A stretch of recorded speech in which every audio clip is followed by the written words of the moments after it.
Alright, this is a tutorial on how to scan any program for free by using VirusTotal. VirusTotal has many professional anti-malware and antiviruses programs to scan your file. And so what you want to do is you want to go to virustotal.com, choose the file that you want to upload, and you want it to be scanned. And it will scan through many antiviruses and anti-malware programs, over hundreds or even over 5 or more or less.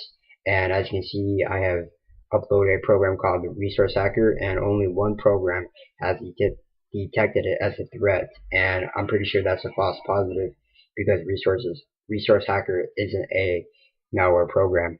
And so if someone sent you a infected file and you don't want to open up the program, you can use the VirusTotal to scan the file to make sure if it's positive or to see if it's a threat or not. And this is very effective and useful because if your antivirus doesn't detect it as a virus, VirusTotal may, and it could give you an alert or a heads up. So anyways, guys, thanks for watching.